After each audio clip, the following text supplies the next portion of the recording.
अस्सलाम वालेकुम everyone, welcome to my channel love space chef lovers. तो कैसे हैं आप सब? होप आप सभी अच्छे होंगे। मैं भी ठीक हूँ, कुछ हद तक कह सकते हैं।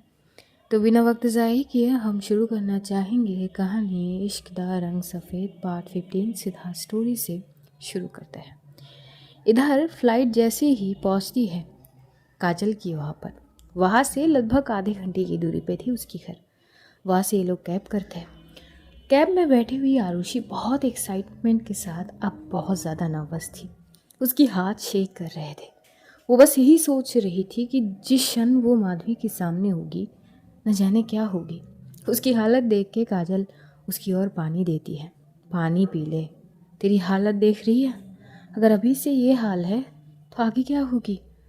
आरुषि बड़ी नॉर्मली कहती है कि क्या है, मैं ठीक ठीक तो हूँ। हाँ हाँ, नज़र आ रही है कितनी ठीक है। और देखते देखते आखिर में पहुंच जाती है। वो जो आधे घंटे की सफ़र थी ना, आरुषि के लिए बेहद ही मुश्किल थी। एक एक मिनट उसकी दिल की धड़कनें तेज कर रहे थे। और आखिर में काजल की घर के पास तक पहुंच जाते हैं। गली से एंटर करते हुए काजल की घर की हवेली ज़्यादा बड़ी तो नहीं थी, पर हाँ जैसे तैसे तो थी। वो देखती है घर की दहलीज देखते ही एकदम से आरुषि की मानो दिल की धड़कनें कोसों स्पीड से एकदम से बढ़ जाती है। वो काजल के हाथ को एकदम से कस के पकड़ लेती है। काजल उसकी ओर देखती है और बोलती है, क्या होगी यार? वो हम यहाँ पे थोड़ी रुक सकते हैं? काजल बोलती कि क्यों?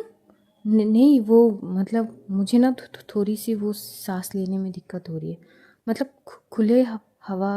आई मीन काजल बोलती कि तू इतना क्यों कर रही है, क्या हो गई है तुझे? हाँ नहीं वो यार, पता नहीं, मुझे बहुत अजीब सी लग रही है, मुझे समझ नहीं आ रही है। काजल हंसते हुए बोलती कि इट्स ओके, होते हैं। और आसपास के जितनी भी घर वगैरह थे सब में जब एकदम से काजल को दिखते सब सब आके पूछते हैं, अरे काजल बेटा कैसी हो, बहुत दिन बाद आए हैं। और काजल शायद पहली बार अपने बेटे को लेकर घर आई थी। तो सब देखने लगते हैं, बेटे को आशीर्वाद देते हैं, बहुत खुश थे आसपास के लोग। तो एकदम से आरुषि बोलती है, अरे बाप रे इतने सारे लोग, तू सबको जानती है? तभी काजल भी बोलती कि हाँ मैं सबको जानती हूँ, अड़ोस पड़ोस के सभी है, सब रिश्तेदार ही है कह सकती है। सही है, और भी कोई है या फिर? नहीं नहीं, अब घर जाएंगे तो देखना पूरे मोहल्ले के लोग वगैरह आ जाएंगे। अच्छा मतलब इतनी नाम तेरी? अरे नहीं यार, वो पापा को मानते हैं सब, यहाँ पर मास्टर थे ना। चल अब अंदर चले। हाँ हाँ, तुझे ही नहीं जानी थी, चल। और एकदम से ये लोग उस हवेली के अंदर जाते हैं। एंटर करते ही एकदम से जो आरुषि है मानो उसकी दिल एकदम से सहम सी जाती है। किसी भी क्षण एकदम से माधवी उसके सामने आ सकती है, किसी भी वक्त। ये सोच कर पता नहीं बहुत अजीब सी हो रही थी। इधर तभी अचानक काजल की आई आती है। काजल की आई आती ही सीधा उनके हाथ पे एक जो वो थाली होती है पूजा की, वो लाते हैं, थोड़ी बहुत चीज़ें करते हैं क्योंकि बेबी पहली बार आई थी घर पे। तो पूजा वगैरह कराए जाते हैं, वेलकम करे जाते हैं। इधर आरुषि भी एकदम से पैर छूती है काजल की आई की। काजल की बाबा भी आते हैं, उनके भी पैर वगैरह छुए जाते हैं, सबको वेलकम करे जाते हैं। सारा एकदम से आती है, भागते हुए आती है और काजल को एकदम से हक कर लेती है। बोलती कि अत्या आप आ गए? हाँ ना बच्चा, आ गई। हम मेरे लिए क्या लाई आप? आपके लिए ढेर सारा चॉकलेट। कहाँ है? दूंगी ना, थोड़ी बाद में देती हूँ। और आई कहाँ है आपकी? आई आई तो वो काम कर रही है ना रसोई में। अच्छा। इधर हारुषि इधर उधर देखने लगती। ये लोग घर पे एंटर करते और सारा हारुषि को देख के सीधा जाती उसके पास और उसको भी हक कर लेती है। हारुषि सारा को गोद में ले लेती है और बोलती है, कैसी हो बेटा? मैं तो ठीक हूँ, आप कैसे हो? मैं तो एकदम बढ़िया, फर्स्ट क्लास। अच्छा, तबीयत वगैरह सही है? थोड़ी बहुत वहाँ पे वो आरुषि से बात कर रही थी सारा, और आरुषि की नज़रें बस इधर उधर ढूंढ रही थी माधवी को। यहाँ पे ये लोग बैठते हैं। बैठने के कुछ देर बाद एकदम से जो काजल की आई थी वो एकदम से माधवी के नाम से पुकारती है कि सबके लिए शरबत लेके आओ। तभी माधवी किचन से आती है। माधवी ने अपने सर पे पूरी तरह से पल्लू डाल के रखी थी। वो आहिस्ता आहिस्ता चलती हुई आती है और जैसी ही आरुषि की नज़र माधवी पर जाती है, वो जो एकदम से थम सी गई थी, दिल अब एकदम से आहिस्ता आहिस्ता ज़ोरों से धड़कने लगती है। जितनी वो करीब आ रही थी उसको और भी अजीब लग रही थी। उसके हाथ और भी ज़्यादा शेक कर रहे थे, फासला कम हो रहे थे और उसकी हालत ख़राब हो रहे थे। उसे एहसास होने के बाद ये पहली बार मिल रहे हैं ना दोनों। काजल एकदम से साइड में ही बैठी थी तो आरुषि के हाथ पकड़ती, रिलैक्स हो जा, क्या हो रही है तेरे साथ? यार पता नहीं, बहुत अजीब सी लग रही है। कूल डाउन, कूल डाउन, अपनी माइंड को शांत रख। ये हाथ काँप रहे हैं, मेरे बस की बात नहीं है, वो बहुत अजीब सी लग रही है। हाँ ठीक है, कोई बात नहीं। तभी एकदम से माधवी आती है। माधवी आके सबके सामने पहले तो वो जो उसकी जो ट्रे में लाई थी ग्लास, वो सब रखती है और वो आती है काजल के पास, काजल को हक करती है। काजल भी कस के गले लगा लेती है। वाइनी ठीक हो आप? तभी माधवी बोलती कि जी ताई मैं ठीक हूँ। वो धीमी सी आवाज़ मानो मिश्री की घूंट जैसे समा जाने लगती है आरुषि के जहन तक। तभी माधवी चलती हुई आरुषि के पास आती है। आरुषि एकदम से फटाक से खड़ी हो जाती है। माधवी बस आगे कुछ बोलने जाएगी, आरुषि को पता नहीं क्या होती, वो एकदम से माधवी की हाथ पकड़ती है और एकदम से उसे हक करती है। ये थोड़ी सी अनएक्सपेक्टेड तो थे ही। काजल तो शॉक थी, वो बस एक टक घूरने लगती है। माधवी भी शॉक थी। आरुषि के दिल में जितनी भी बेचैनियां थी वो सारे कुछ ही क्षण में एकदम से गायब से हो गए थे। वो बड़ी कंफर्टेबली माधवी को हक करती है। पहले तो माधवी भी शॉक थी कि ये क्या है, आप ठीक है? आरुषि उसे उसी पोजीशन में कहती है कि मैं ठीक हूँ, आप ठीक है ना? माधवी बोलती कि जी मैं ठीक हूँ। तभी आरुषि बोल पड़ती कि मैंने आपको बहुत मिस की। माधवी को समझ नहीं आ रही थी इसका जवाब वो क्या देगी। माधवी बस बोलती है कि अच्छा। तभी आरुषि पीछे होती है और वो माधवी की ओर देखती है। माधवी भी आरुषि की ओर ही देखती है। पता नहीं माधवी को थोड़ी अजीब लग रही थी और वो एकदम से थोड़ी सी पीछे हो जाती है। आरुषि को भी थोड़ी वो लग जाती है, कहीं ऑकवर्ड तो ना फील करी।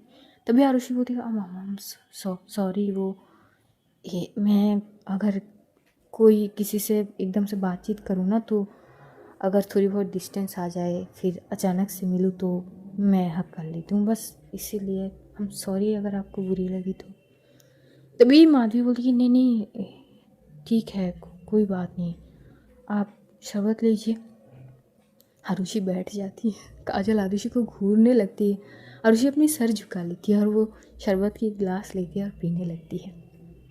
इधर जो काजल की आई थी वो एकदम से चिल्ला पड़ती है माधवी की ओर देख के, दे दिया ना, अब जाओ रसोई में बाकी सारे काम कर लो।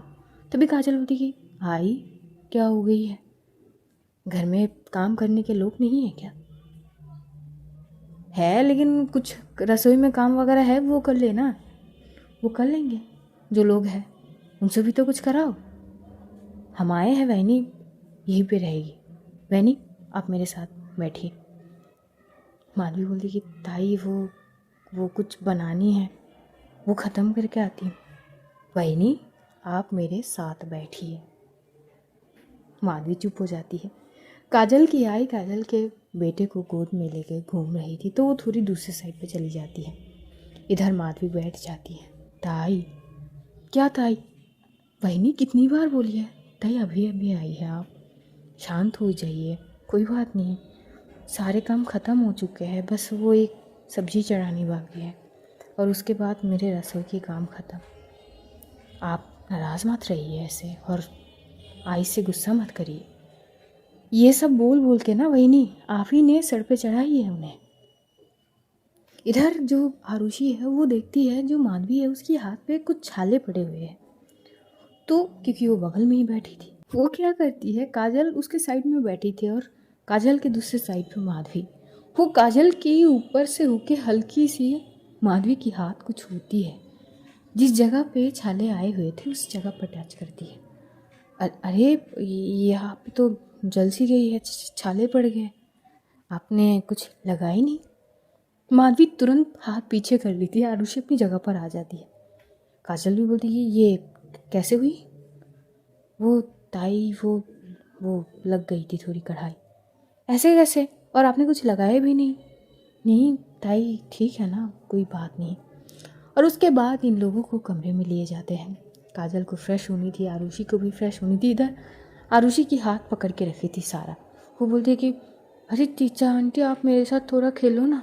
बच्चा खेलूँगी ना, अभी तो मैं आई हूँ ना, थोड़ी बहुत फ्रेश होंगी।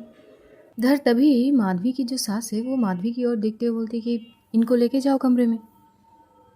माधवी एकदम से थोड़ी करीब आती है आरुषि की और बोलती कि आप चलिए कमरे में। आरुषि शांत थी। वो एकदम से सारा की ओर देख के बोलती कि बेटा वो मैं ना फ्रेश होके आती हूँ, ठीक है। सारा चुप हो जाती है। ठीक है। सारा अपनी अजू के पास चली जाती है और इधर आरुषि जाती है। माधवी सामने थी, आरुषि पीछे थी। अब भी कई तेज़ी से उसकी दिल की धड़कनें बढ़ रहे थे और आरुषि यहाँ पे थोड़ी सी बचकानी हरकत करती है। माधवी जैसे जैसे जा रही थी ना, आरुषि उसके स्टेप पर अपनी पैर रख रही थी। पता नहीं कौन सी खुशी उसे मिल रही थी, पर बहुत अच्छी लग रही थी उसे। जैसे जैसे माधवी जा रही थी, जिस जिस जगह पे वो पैर रख रही थी, आरुषि भी उन्हीं पैर पर अपनी पैर को रखते हुए जा रही थी। और एकदम से जाते जाते वो ध्यान ही नहीं देती। माधवी कमरे में अंदर जा चुकी थी, तभी वो एकदम से रुकते हुए जैसे पीछे की ओर देखी कि इधर आरुषि एकदम से उससे टकरा जाती है। दोनों के सर आपस में टकराते हैं, जिस पर आरुषि अपनी सर पकड़ लेती कि आउच। माधवी घूर के देखने लगती है आरुषि को। वो सोचने लगती कि ये क्या है।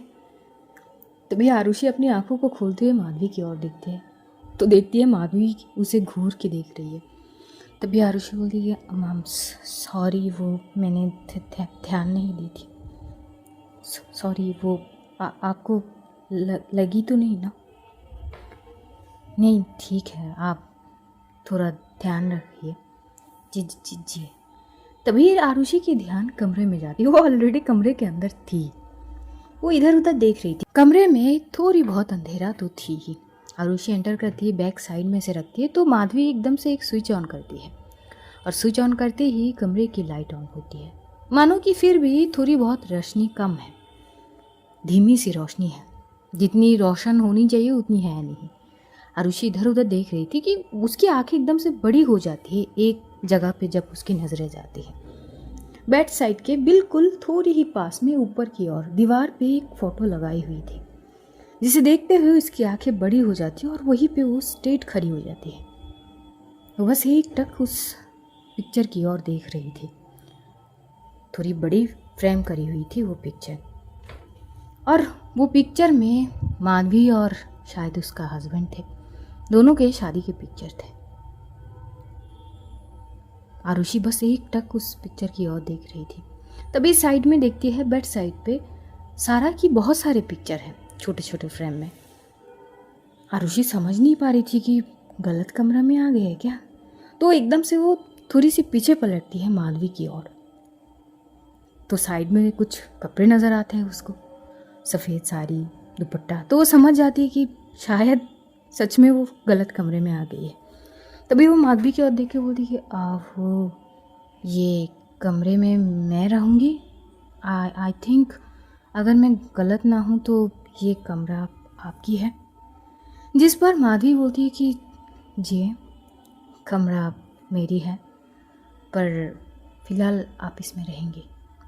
आरुषि एकदम से चौंक जाती है और वो बोलती है कि जी जी जी जी हाँ, वो आप इस कमरे में ठहरेंगी। ये कमरा आपकी है ना? हाँ। तो फिर मैं क्यों वहाँ पे रुकूंगी? आई मीन फिर आप कहाँ रुकेंगी? वो हम हॉल में चले जाएंगे। वो एक्चुअली गेस्ट रूम में कुछ काम करा रहे हैं कंस्ट्रक्शन के, तो वो ठीक होते होते 1-2 दिन लग जाएंगे। तब तक आप यहाँ पे ठहर लीजिए। आरुषि एकदम चुप हो जाती है, ये तो नहीं सोची थी उसने। तभी माधवी आगे बोलती है काम कीजिए, आप हाथ मुँह धो लीजिए, मैं जाती हूँ। और यही बोलते हुए माधवी जैसे जाने लगती, तभी आरुषि बोलती है आप माधवी जी एक मिनट। तभी माधवी रुकती है और पीछे पलट के देखती है। जी कहिए।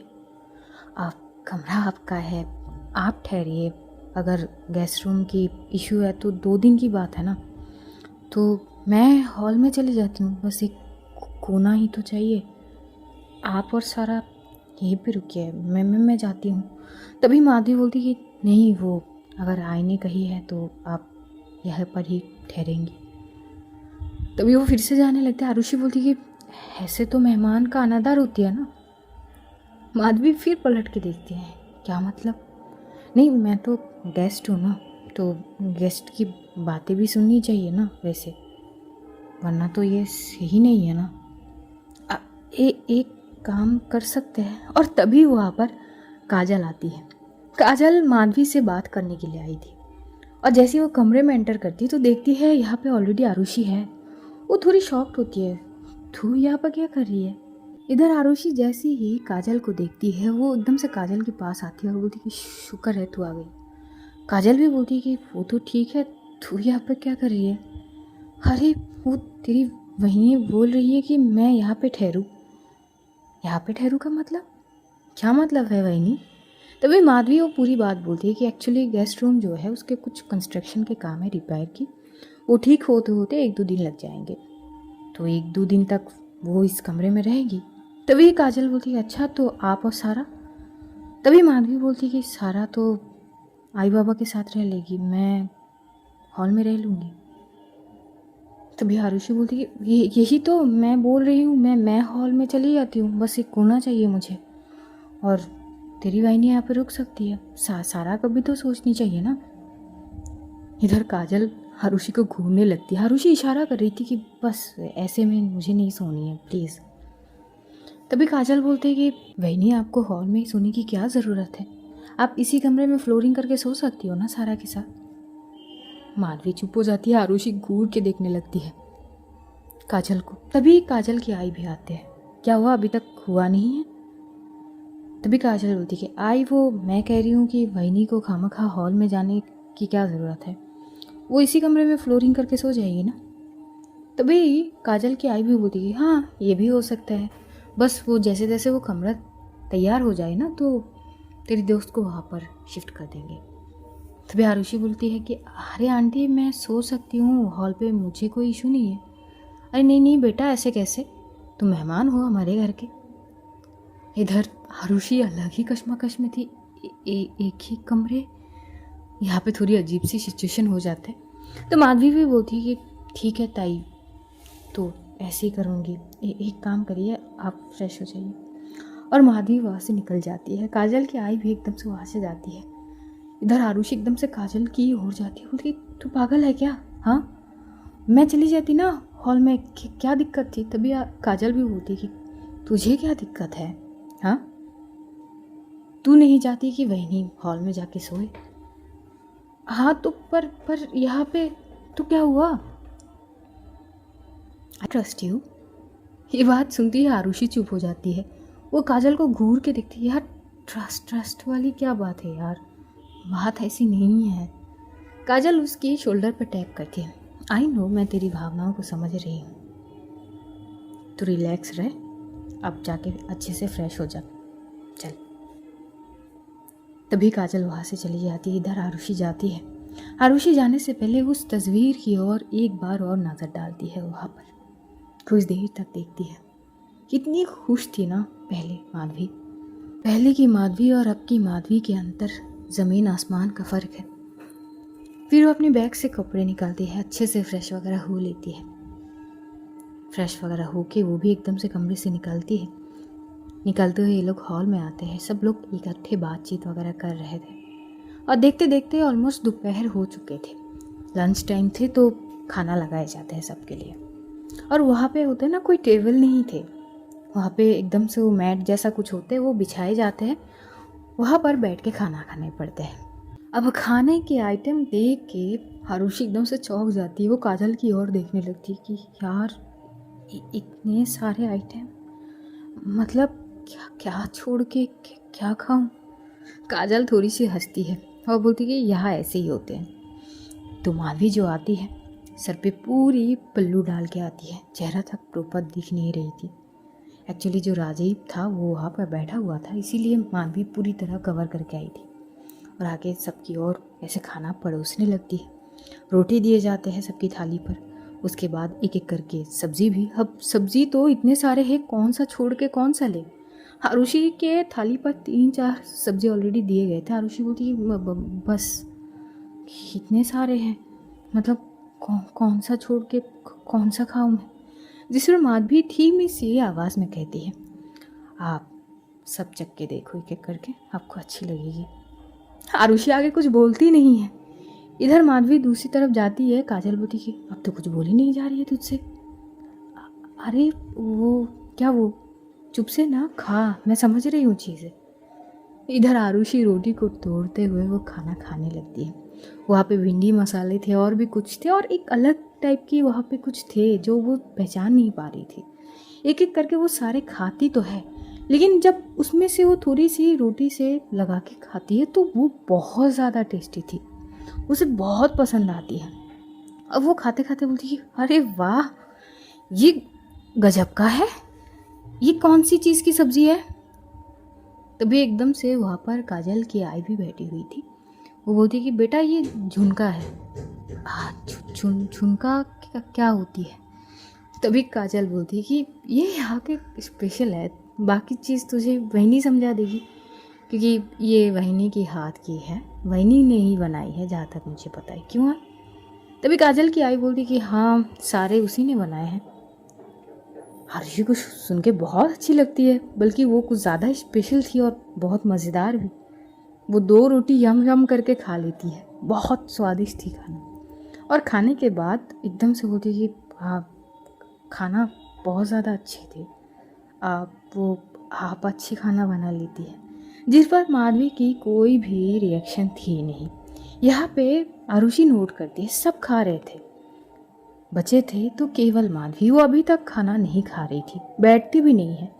तो आरुषि बीच में एक बार बोल देती है, आप खाना नहीं खाएंगी। जिस पर माधवी तो कुछ नहीं बोलती। माधवी की सास बोल पड़ती है कि वो थोड़ी देर में खा लेंगे, पहले हम खा के उठ जाए। ये बात थोड़ी सी खटक जाती है।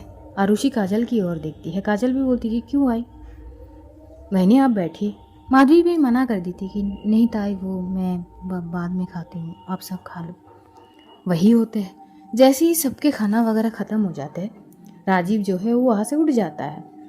बेटा रो रहा था तो उसको संभाल रहा था। इधर काजल की बाबा भी उठ जाते हैं। काजल की आई अभी थोड़ी खाना बचे हुए थे, वो खा रही थी। तभी आके माधवी बैठती है। माधवी रोटी लेके अब खाना खाना स्टार्ट करती है। सबके खाना कंप्लीट हो चुके थे। काजल भी उठ के एकदम से जाती है उसके बेटे को संभालने के लिए, जो कुछ ज़्यादा ही रो रहा था। काजल की आई भी उठते वक्त वो माधवी की ओर देखते हुए बोलती कि जल्दी से खाओ, ये सारे वगैरह संभाल के फिर आना, तुम्हारी बाबा के दवाई देने हैं, भूलना मत और जल्दी करो। यही बोलते वो चली जाती है। आरुषि अब भी बैठी हुई थी। माधवी एकदम से पूछती है कि आपको कुछ और चाहिए।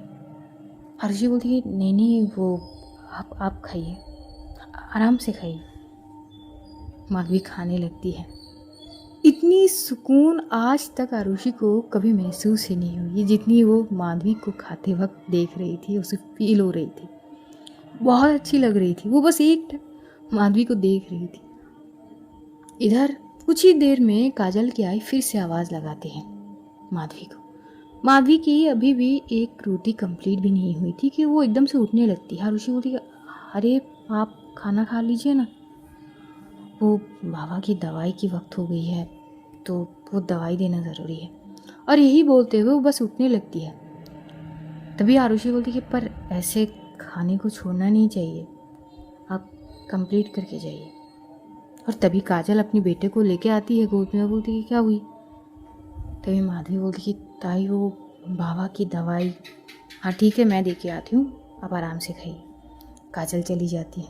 आरुषि को तसल्ली होती कि चलो कम से कम ये अब खाना तो ठीक से खा पाएगी। और माधवी फिर से बैठ के खाना खाने लगती है। आपकी बार आरुषि क्या करती है, वो सब्जी की प्लेट लेती है और एकदम से माधवी को परोसने लगती है। माधवी शॉक थी, बोलती है आप कर क्या रहे हैं, अरे सब्जी कम है ना आपके प्लेट में, और ये वाले सब्जी पता है कि आप ही ने बनाया है पर अच्छी है, तो थोड़ा सा सब्जी के साथ और खाइए। तो वो देती है और वहाँ से उठ के चली जाती है। माधवी को थोड़ी अजीब लगती है, पर ठीक है, वो अपना खाना कंप्लीट कर लेती है भाभी। उसके बाद वो सारी चीज़ निपटाती है और फिर वो जाती है कमरे में। आई बाबा के पूछते हैं और कुछ चाहिए कि नहीं, तो उनको कुछ चाहिए नहीं थे। खाने के बाद वो थोड़ी रेस्ट लेते हैं। इधर आरुषि आके हॉल में बैठ चुकी थी, काजल से बात वगैरह कर रही थी। सारा भी इधर आरुषि से बातचीत कर रही थी। आंटी आंटी बाहर चलोगे, हम यहाँ पे घूमेंगे। आरुषि भी बोलती कि बेटा अभी अभी तो खाए हैं ना, और आपके लिए जो चॉकलेट लाए थे वो लिया आपने? चॉकलेट? हाँ हाँ, अच्छा मैं आपको दूंगी ना, बहुत सारे चॉकलेट लाई थी मैं आपके लिए। थोड़ी बहुत वहाँ पे बातचीत होते हैं।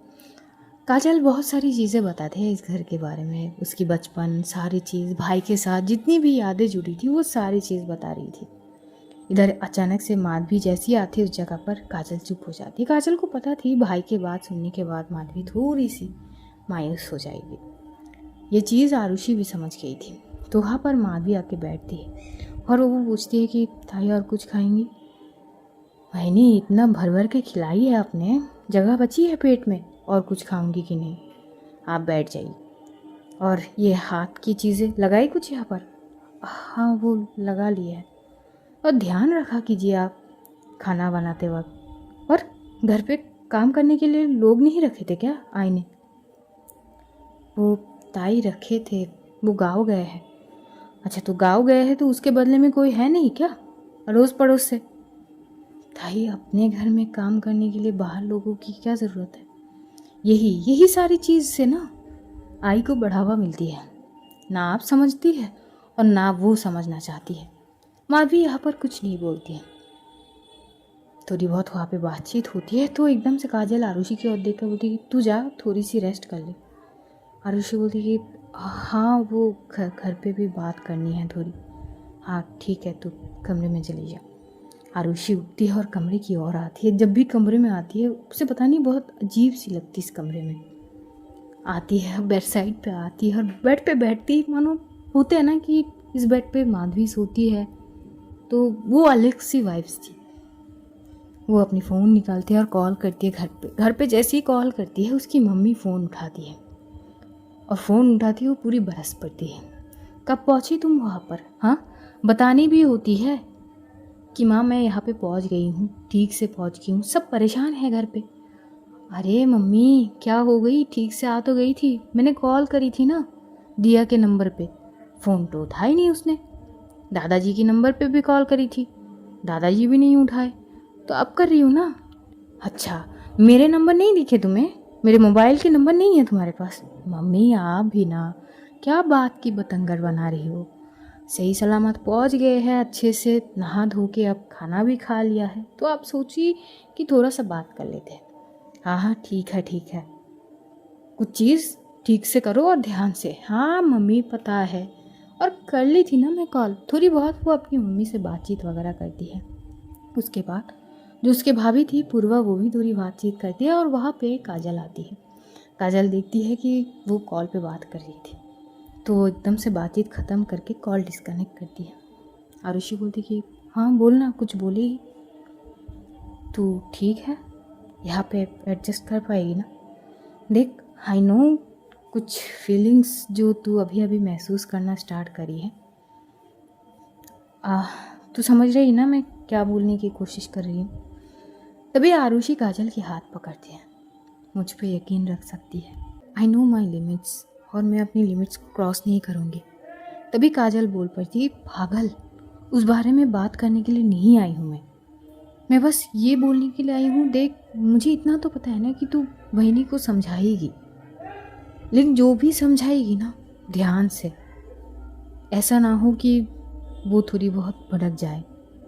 वैसे भी उनको चिढ़ होती है, हमेशा ऐसी बातें पसंद नहीं है सुनना। तभी ये आरुषि थोड़ी हंसती, कोई बात नहीं, एक बार अगर नाराज़ हो जाएगी तो दोबारा समझाने की कोशिश करूँगी, फिर नाराज़ होगी तो तीसरी बार कुछ सुना भी देगी तो कोई बात नहीं। काजल हंसती है, बोलती कि पागल है तू, चल अब थोड़ी सो जा। और यही बोलते हुए काजल वहाँ से निकल जाती है।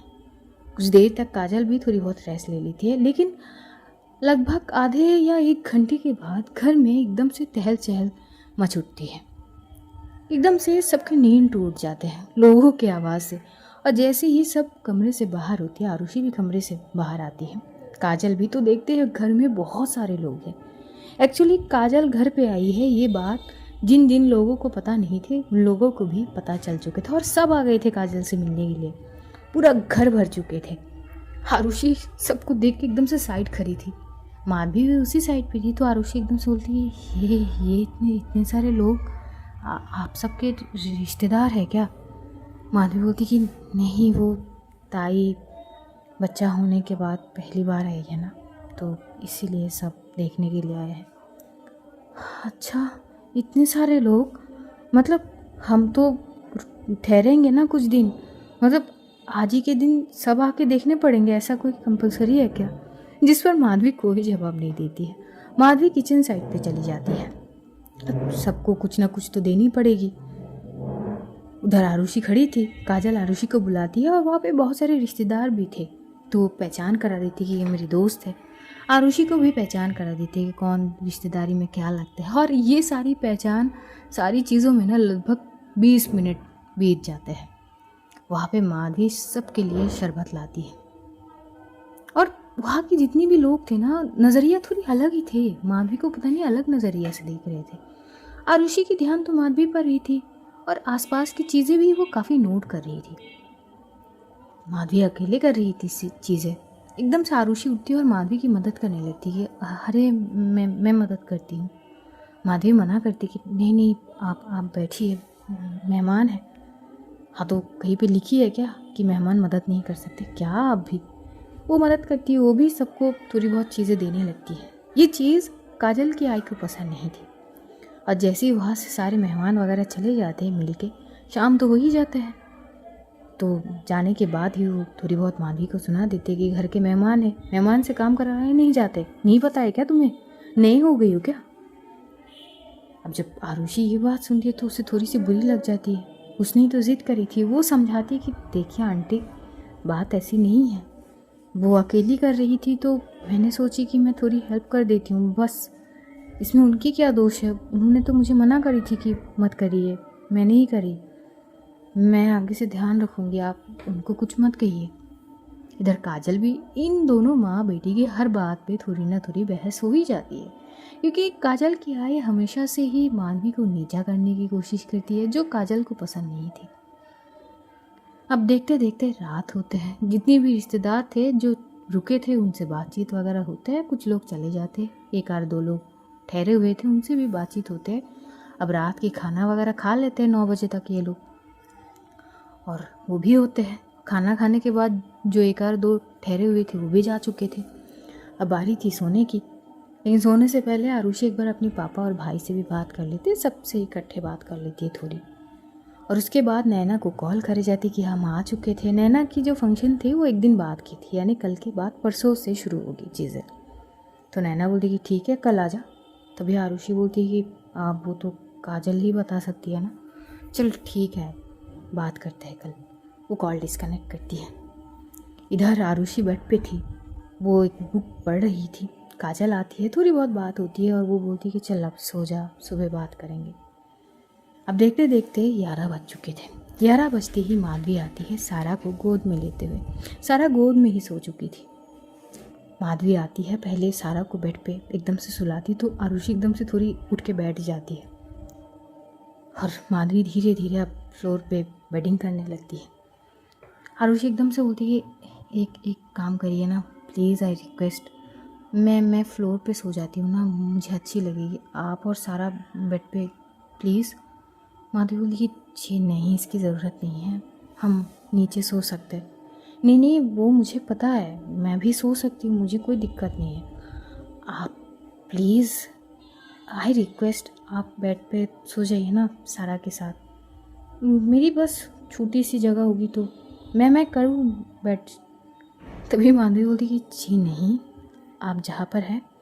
इधर ये दोनों यही करने लगते हैं। आखिर तक आरुषि मना लेती है और वो माधवी को बोलती है कि प्लीज़ आप बेड पे चली जाइए। तो माधवी और सारा बेड पे ही रहती है। आरुषि के लिए माधवी फ्लोरिंग कर लेती है अच्छे से, तो आरुषि भी एकदम से फ्लोर पे आ जाती है और वही वो बुक साइड में रखती है। इधर माधवी एकदम से बोलती है कि आप वो मुझे लाइट ऑफ करनी है अगर आपको। तभी आरुषि बोली कि नहीं नहीं आप कर सकती है, मैंने पढ़ ली है। अच्छा वो मैं आपके लिए कुछ लाई थी। माधवी आरुषि को देखती है, मेरे लिए? हाँ वो एक मिनट। आरुषि फटाक से उठती है, अपनी बैग निकालती है, बैग से वो कुछ किताबें निकालती है और किताबें निकालती है वो एकदम से माधवी की ओर देती है। माधवी घूर के देखने लगती है कि किताबें। आरुषि बोलती है कि वो जब भी आप बोर फील करो या डिस्टर्ब फील करो ना तो आप ये पढ़ सकती है, ये माइंड डाइवर्ट कर सकती है, अच्छी है। इधर माधवी लेना नहीं चाहती पर आरुषि आखिर में दे ही देती है। माधवी जैसे ही बुक को खोल के देखती है और वो एकदम से बोलती है कि माफ़ करिए मुझे इंग्लिश पढ़नी नहीं आती, मैं हिंदी बुक पढ़ सकती हूँ, इंग्लिश नहीं। आरुषि बोलती है अच्छा आपको इंग्लिश पढ़नी नहीं आती? जी नहीं, मैं बस हिंदी पढ़ सकती हूँ।